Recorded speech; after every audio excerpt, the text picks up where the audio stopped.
오늘 우리에게 주신 하나님의 말씀은 신약성경 누가복음 4장 9절에서 13절까지의 말씀이 되겠습니다. 제가 가진 성경은 신약성경 93면에 기록되어 있습니다. 93면에 기록된 누가복음 4장 9절에서 13절까지의 말씀입니다. 이 기록된 계시의 말씀을 봉독하는 중에 살아계신 하나님의 음성을 모두 다 함께 들으실 수 있기를 바랍니다. 하나님의 말씀입니다. 또 이끌고 예루살렘으로 가서 성전 꼭대기에 세우고 이르되 내가 만일 하나님의 아들이여든 여기서 뛰어내리라.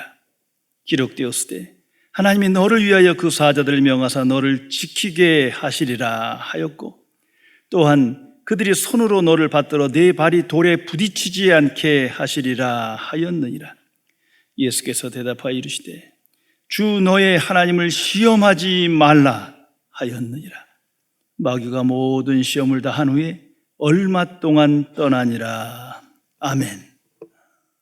성도 여러분, untested faith, 시험받지 않는 믿음에 대해서 어떤 이해를 가지고 오늘을 살아가십니까?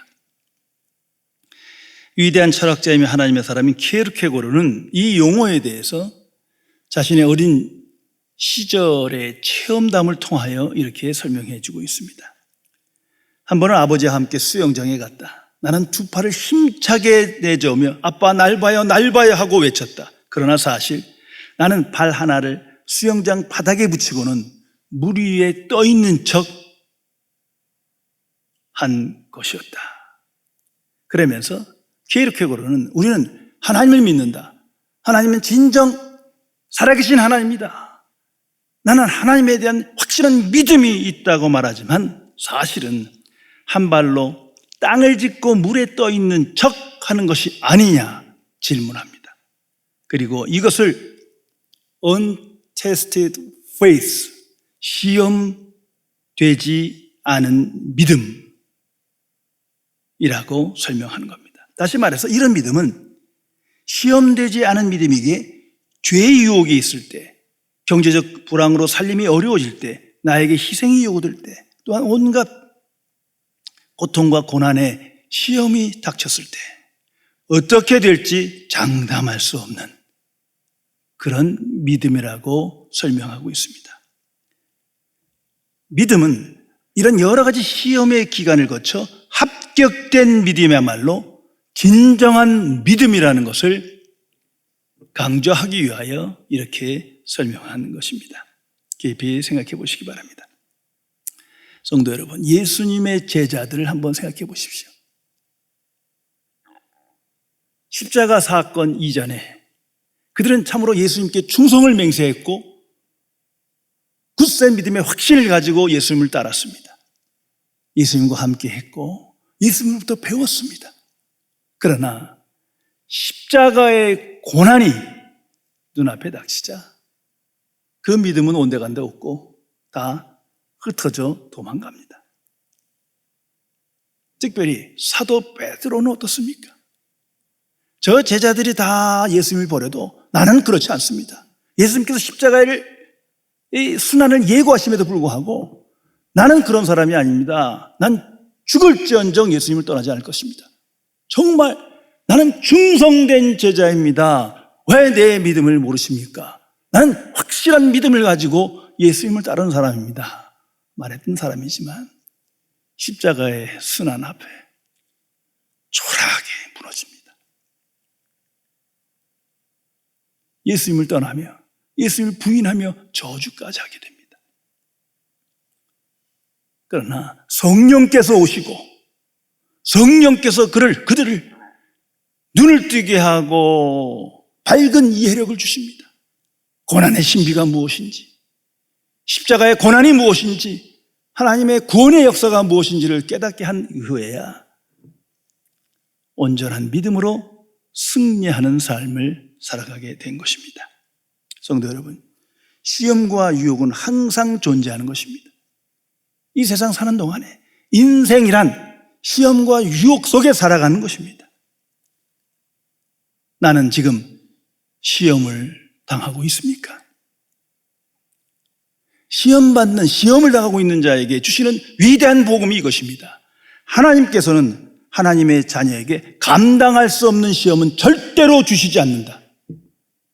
이것이 성경의 선포입니다. 그러나 사단은 그 고난과 시험 속에 계속 유혹합니다. 넌 이 시험 감당할 수 없어. 너 절대로 시험 못 이겨. 네 능력이 너를 말해주지 않느냐. 계속 속삭입니다. 시험과 유혹은 어느 누구도 피할 수 있는 그런 유가 아닙니다. 이것이 시험의 확실한 보편성입니다. 간단한 예로 코로나 질병, 누구도 피해갈 수 있는 게 아닙니다. 더욱이 예수님을 생각하세요. 하나님이신 예수님께서 온갖 시험을 당하셨습니다. 그러나 이기셨습니다. 예수님이 십자가에서 구속의 역사를 완성하신 그때도 시험당하시고 유혹받으십니다. 십자가에서 내려오라. 네가 하나님의 아들이거든 내려오라. 조롱받습니다. 이것을 항상 기억해야 할 것입니다. 그리고 시험과 유혹은 우리 주변으로부터 야기되는 것이 아니라 실제로는 우리 안에서 시작된다는 것을 기억해야 합니다. 결국 환경의 문제가 아니라 내 마음과 내 마음의 생각이 먼저 시험받고 당하고 있다는 것입니다. 그래서 우리 모두는 시험을 극복할 가능성이 있는 겁니다. 생각을 바꾸면 돼요. 시험 속에서 하나님의 뜻을 분별하고 그 고난의 의미를 바로 깨닫는다면 얼마든지 이겨나갈 수 있습니다. 아니, 이겨야 합니다. 특별히 모든 하나님의 자녀는 시험을 항상 이기고 극복할 수 있습니다. 그 이유는 우리 안에 거하시는 성령, 하나님의 역사 때문입니다. 성령께서 항상 복음으로 인도하고 복음적 생각으로 살게 하시고 믿음의 생각에 이끌려 우리의 생각을 변화시켜 주시기 때문입니다. 그리고 온전한 믿음으로 시험을 극복하고 승리케 하십니다. 결국 수많은 시험과 역경과 유혹을 통해서 인간은 내가 누구인지를 재발견하며 깨닫게 됩니다. 일상에서는 몰랐어요. 그러나 무서운 시험과 시련 속에서 지내다 보니 비로소 인간의 한계를 알고 나의 정체성을 압니다. 나의 능력과 지식과 인격이 어느 정도인지를 비로소 발견하게 되는 것입니다. 성도 여러분, 이 기원 후 21세기 동안 수많은 시험과 시련이 있지만 그 중에 가장 큰 시험은 흑사병입니다. 일명 패스트라고 하는 무서운 질병이 역사 안에 있었습니다. 이것이 14세기에 발병한 것인데 18세기까지 끌어갑니다. 더욱이 그 치사율이 높아서 흑사병이 생기고 나서 5년 안에 유럽 전체 인구의 3분의 1이 죽습니다. 자고 일어나면 주변 사람이 다 죽어나가는 거예요. 내 가까운 사람의 3분의 1이 5년 안에 다 죽었다는 겁니다. 그리고 그 질병의 파괴를 회복하는데 200년이 걸렸다고 역사는 말해주고 있습니다. 이런 시기에 인류는 공포와 두려움에 사로잡힙니다. 시험에 빠졌습니다.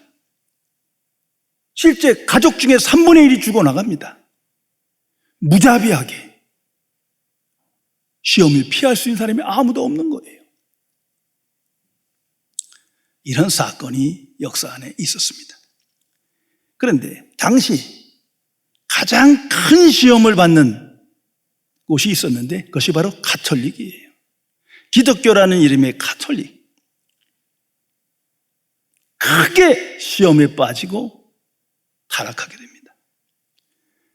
이러한 어두움의 시험 속에 있는 사람들을 위로하고 권면하여 하나님께로 인도하는 게 아니라 오히려 더 망쳐버렸어요. 먼저는 자신들은 하나님의 자녀다, 나는 사제다, 나는 하나님의 아들이여 딸이다, 그런 거로 하나님께서 우리를 보호하신다, 우리는 믿는다, 우리는 이런 거 안 걸려. 정말 그렇겠습니까? 그리고 함께 모여 공동체 생활도 하고 수도원 생활도 하고 뭐 기도하고 부흥 집회도 하고, 역사가 말해줍니다. 다 죽었어요. 일반 사람보다 교인들이, 사제들이 훨씬 더 많이 죽었습니다. 또한 온 인류가 공포와 두려움 속에 있으니까 다 이제는 내세를 바라보는 거예요. 그럴 거 아닙니까? 그런데 그들을 잘못된 신앙으로 인도합니다. 왜? 잘못된 믿음을 갖고 있기 때문에, 분별력이 없어서 결국은 하나님을 우상화하고 기복신앙에 빠지게 하고, 이제는 죽은 다음을 생각하니까 죽은 자를 위한 미사를 지내면서 기부금을 내게 강요하고, 또 천국 가기 위해서는 율법을 지켜야 된다, 율법주의에 빠지게 하고 전통제도 관습에 묻혀 있게 합니다. 왜 이런 일이 있는 겁니까? 고난이 무엇인지를 몰랐어요.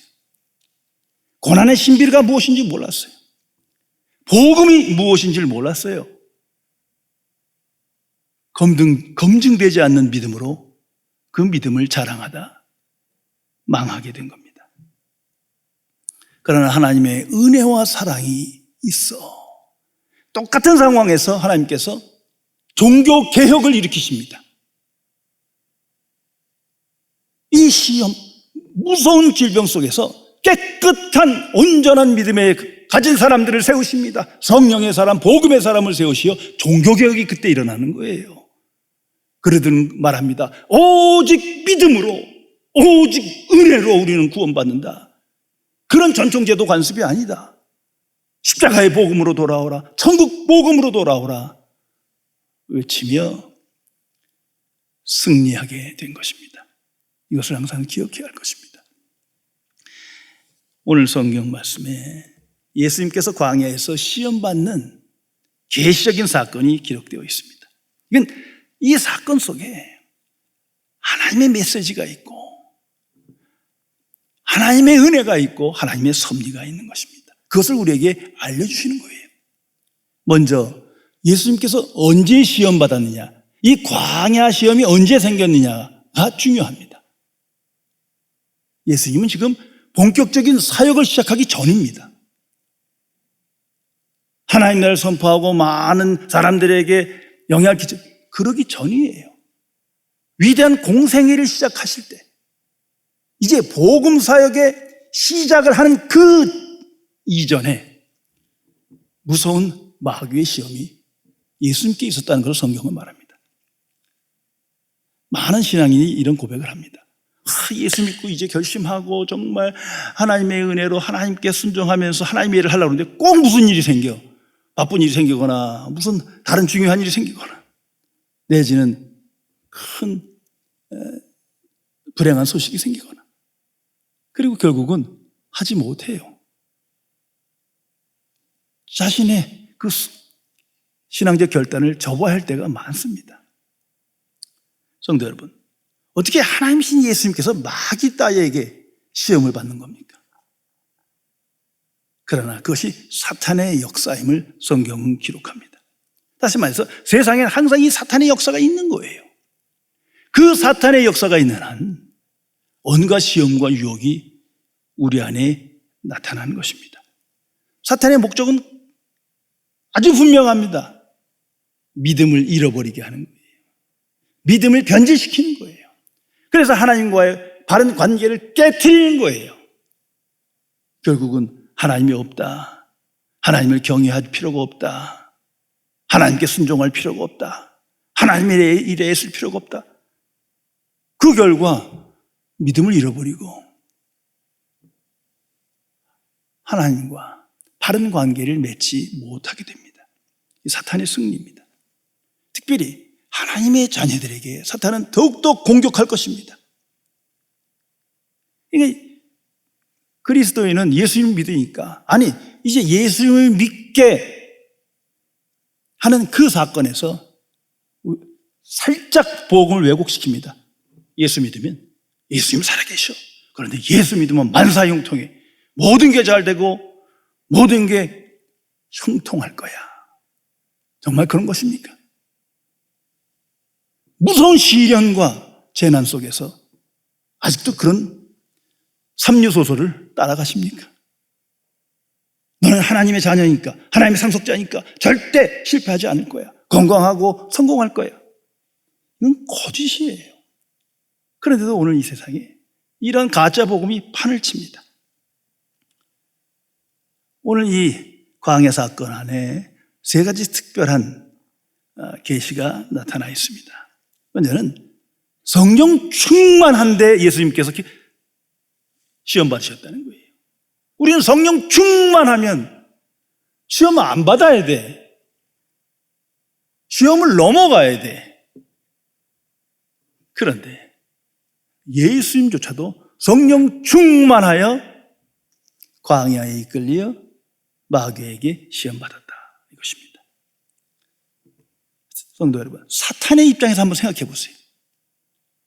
사탄의 제일 목표, 제일 무너뜨리고 싶은 사탄의 원수가 누구겠습니까? 성령 충만한 사람이죠. 그렇지 않은 종교인은 별로 관심 없을 거예요. 어차피 내버려둬도 망할 거예요. 그러나 하나님의 자녀고 복음의 사람이고 성령 충만한 사람으로 믿음으로 살아갈 제일 첫 번째 타겟이 되는 거예요. 그래서 예수님도 성령 충만한 가운데 위대한 복음의 역사를 시작하는 그 시작에 무서운 시험을 받으신 겁니다. 그것을 성경은 계시하는 거예요. 또한 마귀의 시험이 있었다는 겁니다. 마귀도 사탄의 부하들이에요. 그런데 어떻게 하나님이신 예수님을 시험할 수 있을까? 그것은 바로 예수님이 육신을 입으신 분이시기 때문이에요. 성육신 하신 하나님이시기 때문이에요. 육신을 갖고 있는 한 모든 인류는 시험을 당할 겁니다. 이거 잊어서는 안 됩니다. 그리고 예수님은 40일 금식 기도 후에 시험을 받으셨습니다. 가장 영적으로 충만한 가운데 시험 받으십니다. 오늘도 마찬가지입니다. 차라리 아무 일 하지 않으면 마귀가 별로 안 건드릴 것 같아요. 그러나 사역 중에 복음의 증인으로 살아갈 때, 하나님의 일에 힘쓸 때, 기도에 힘쓸 때 오히려 마귀가 우리를 유혹할 것입니다. 나의 믿음이 최상이라고 믿을 때, 내가 구원의 확신을 갖고 살아갈 때 오히려 마귀는 나를 시험에 빠뜨리고 나를 무너뜨리고자 할 것입니다. 그리고 이 예수님의 광야 시험 속엔 아주 보편적인 시험의 특성이 잘 나타나 있습니다. 이 세상 인류를 움직이는 세상의 제도, 힘은 세 가지입니다. 경제, 정치, 종교.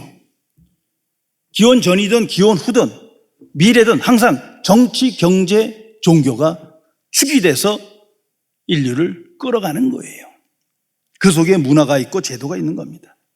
그런데 예수님이 당한 시험이 바로 그것입니다. 먼저는 돌이 떡이 되게 하라. 경제적 시험이에요. 온 인류가 식량, 의식주 걱정 없고 번영을 꿈꿉니다. 돌이 떡이 되게 하는 능력이면 온 세상의 경제 문제를 해결할 수 있는 거예요. 언제나 해결할 수 있는 거예요. 사단이 유혹합니다. 이 능력으로 복음의 역사를 이루어라. 그것을 말하고 있는 겁니다. 인류의 소원을 성취시킴으로 많은 사람들이 그 능력을 보고 너를 따를 거 아니냐. 경제 문제를 해결하며 하나님 나라를 이루어라.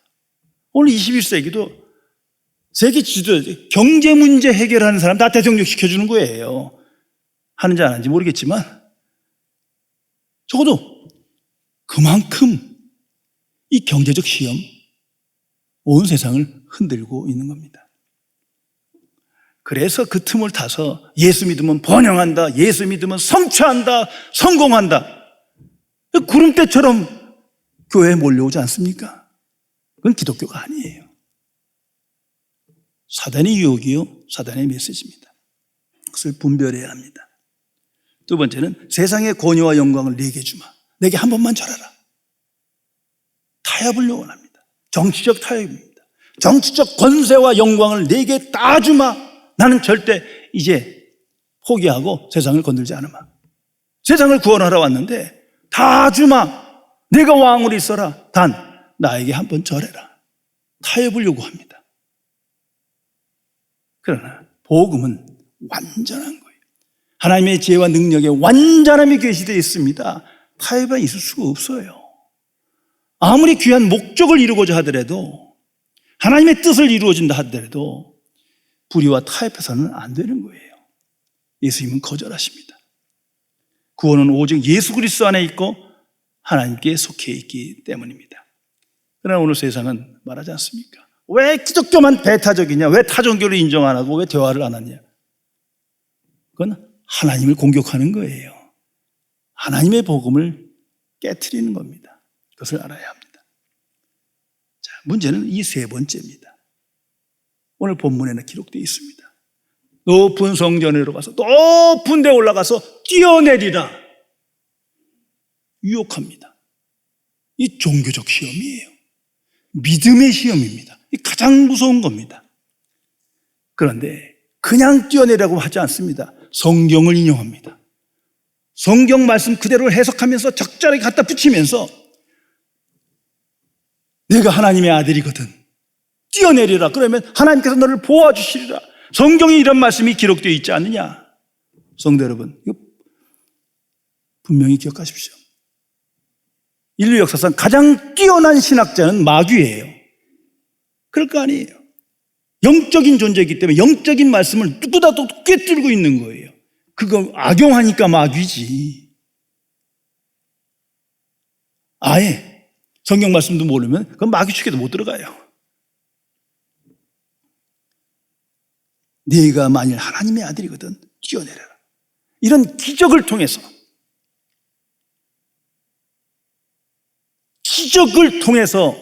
하나님 나라를 이루어라. 복음의 역사를 이루어라. 구원의 역사를 이루어라. 단번에 이루어라. 넌 그게 가능하지 않느냐? 유혹합니다. 다시 말해서 하나님의 뜻이 십자가라며 그거 넘어가. 십자가의 길 안 가도 돼. 유혹하는 거예요. 믿음을 흔들어버려요. 하나님이 살아계시면 하나님의 아들을 그냥 두겠느냐? 흔듭니다. 사탄의 유혹이에요. 사랑에 쓰고 사랑에 헌신 없이 단번에 이적을 통해서 모든 고통과 재난을 없애면 되지 않느냐? 그럴듯하지만 성경은 말합니다. 이것이 사탄의 유혹이라는 거예요. 성도 여러분, 무엇보다도 그리스도인에게, 하나님의 자녀에게 가장 큰 시험은 경제적인 것도 아니에요. 정치적인 것도 아니에요. 그것도 무서운 시험이지만 가장 악한 위험한 시험은 신앙의 시험입니다. 믿음의 시험인 거예요. 이것을 잊어서는 안 됩니다.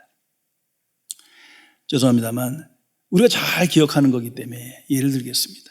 오래전에 아프가니스탄에 젊은 청년들이 단기 선교 갔다가 모두가 체포돼갖고 온갖 고통받다가 그중에 인도자와 많은 사람들이 죽었습니다. 이 사건 놓고 막 온갖 방송이 막 떠들고 제멋대로 해석하고 난리를 치고 공격을 많이 받았어요.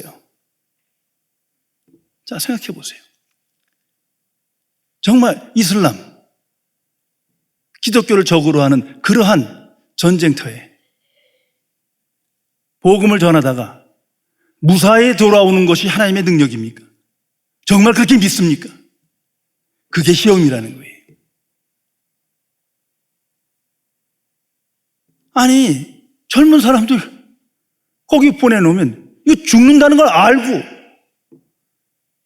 보내야지. 무사히 돌아올 걸 믿습니다. 기도한다고 될 일이에요. 참으로 믿음에 대한 시험을 일상에서는 모르지만 이런 고난 속에, 시련 속에서는 판단이 되어지는 거예요. 이걸 분명히 알아야 합니다. 치유사역, 치유집회 목적은 좋지만 방법이 틀렸어요. 오늘날도 보면 믿기만 하면, 오직 예수로서 믿기만 하면 하나님께서 병 고침을 주시고 치유해 주셔서 건강하고 번영하고 성공한다. 이런 메시지가 있어야 구름대처럼 사람들은 몰려오는 거예요. 그리고 매주일 예고해요. 치유 집회가 있다고. 이건 가장 악한 사탄의 역사입니다. 성령은 주도적으로 역사하기에 아무도 몰라.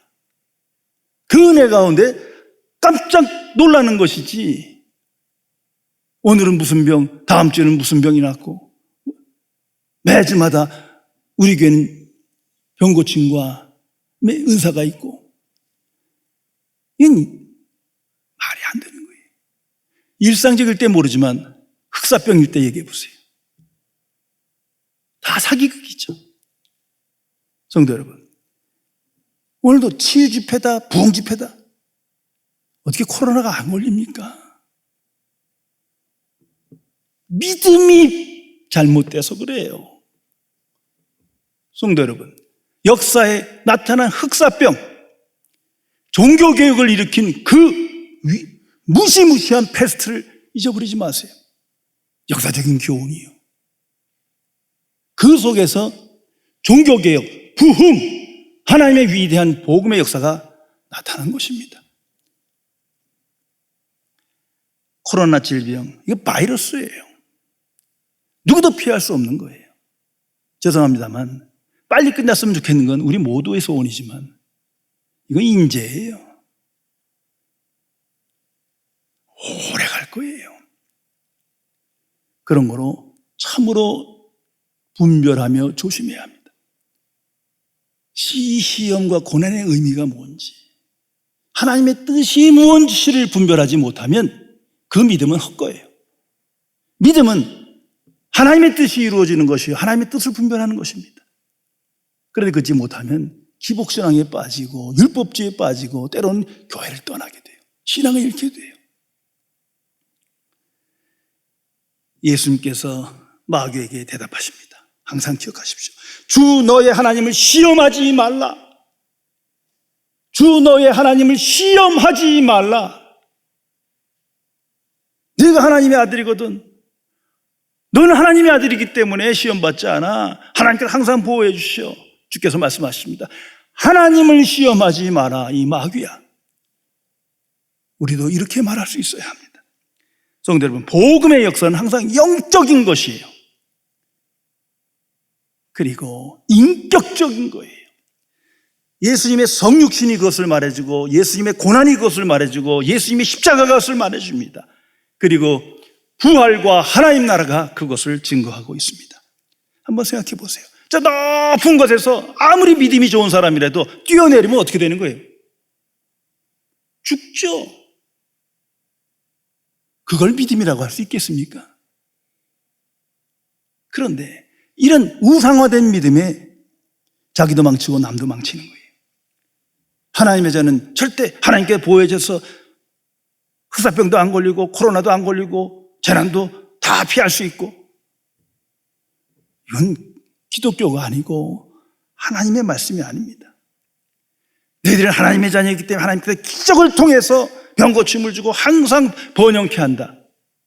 이건 종교지 복음 진리가 아닙니다. 분별해야 할 것입니다.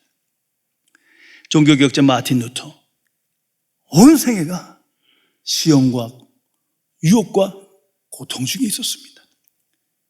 그러기에 한 성도가 루터 목회자에게 물었습니다. 목사님, 어떻게 하면 사탄이 주는 이 많은 시험들을 이길 수 있겠습니까? 루터는 준비된 답을 이런 이야기를 통해서 전해줍니다. 나에게도 사탄이 자주 와 내 마음의 문을 두드리며 문을 열라고 소리친다네. 그럴 때마다 내 마음의 주인이 되시는 예수님께서 나가서 금을 열어주신다네. 사탄이 이 집 주인이 루터라고 들었는데 루터를 불러주시오 하고 말하면 예수님께서 이렇게 대답을 하신다네. 잘못 찾아오셨어. 이 집 주인은 바로 나요. 그러면 사탄이 놀라서 도망간다네. 성도 여러분, 온전한 믿음이랑 항상 예수 그리스도 안에 있고 예수 그리스도와 함께 하는 겁니다. 그래서 살아계신 그리스도가 나의 진실로 주인이 되고 구주가 되시는 거예요. 그러기 위해서 시험이 필요한 거예요. 그 믿음으로만 마귀를 대적하고 이기며 시험의 유혹을 이기고 세상과 사탄으로부터 승리할 수 있습니다. 복음의 사람은, 하나님의 자녀는 이 믿음을 보여주며 살아가야 합니다. 이 믿음을 증거하며 오늘을 살아가야 합니다. 시험 받지 않는 믿음, untested faith, 그 믿음으로는 세상을 이기지 못합니다. 결국은 굴복할 거예요. 유혹과 시험을 극복할 수 없습니다. 결국은 넘어질 거예요. 새 사람으로 살아갈 수 없습니다. 믿음이 있다 확신하지만 결국은 옛사람의 본성에 이끌려 세상의 종으로 실패하고 말 것입니다. 그래서 복음의 역사는 항상 시험과 고난과 역경과 함께합니다. 이 복음의 신비예요. 하나님의 사람을 온전한 믿음의 사람으로 만들어 가시기 위해서 시험은 필요하고 고난은 반드시 있어야 하는 것입니다. 그래서 그 과정을 통해서 내게 주신 믿음이 온전한 믿음으로, 살아계신 그리스도가 내게 주가 되시는 그 믿음으로 승리하도록 성령께서 역사하십니다. 오늘 성경에도 이렇게 끝을 내고 있습니다. 마귀가 모든 시험을 다 한 후에 얼마 동안 떠나니라. 무슨 말입니까? 다시 돌아온다는 얘기 아니에요. 예수님 생애 전체가 마귀가 유혹합니다. 고난의 역사가 있었습니다. 십자가가 바로 그것입니다. 하나님의 자녀에게 끝없이 마귀가 흔들고 시험과 유혹에 빠지도록 우리를 유혹할 것입니다. 그래서 그리스도는 성령께 의존하는 것입니다. 성령이 아니고서는 내 안에 계시는 성령께서 나를 하나님께로 인도하지 않으면 온전한 믿음을 가질 수가 없기 때문이에요. 수많은 역경과 시련 속에서도 성령께서 나로 하여금 오직 복음에 순종하며 복음적 생각으로 굳센 믿음을 갖게 하시고 승리케 인도하시기 때문입니다. 그리고 성령께서 항상 우리에게 말씀하실 것입니다. 살아계신 그리스도를 봐라. 살아계신 그리스도가 너와 함께 항상 함께 있으라 약속하셨다. 이 약속의 복음을 믿고 이 믿음의 생각으로 살며 복음의 증인으로 하나님의 뜻을 분별하며 승리하는 자가 하나님의 사람입니다. 기도하시겠습니다. 전지전능하신 은혜 하나님, 미천하고 분별력 없는 죄인을 오직 주의 복음을 믿음으로 성령의 역사로 말미암아 하나님의 자녀 되게 하시고 이제 비로소 믿음의 눈을 떠 믿음의 생각으로 영원한 세계를 바라보며 고난의 신비를 깨닫고 승리하는 삶을 살게 해주심을 진심으로 감사드립니다. 그러나 내가 직면한 시험과 유혹에 대한 분명한 믿음이 없고 분별력이 없어서 또다시 세상 풍조에 휩쓸리며 원망과 불평과 좌절과 공포와 두려움 속에 살아가며 하나님이 어디 계신가 물으며 하나님의 능력이 어디에 나타나는가 물으며 불신앙의 삶을 반복하는 죄인을 불쌍히 여겨 주옵소서. 성령이시여, 이러한 시련이 하나님의 자녀에게 필요하고 이 인류가 하나님께 돌아오는 회개를 위하여 반드시 있어야 할 것임을 알고 오직 믿음으로 사단의 시험을 대하여 승리하고 극복하여 믿음의 증인으로 살아계신 하나님의 살아있는 증인으로 담대한 인생을 살아갈 수 있도록 지켜 주옵소서. 우리 주 예수 그리스도의 이름으로 간절히 기도드리옵나이다. 아멘.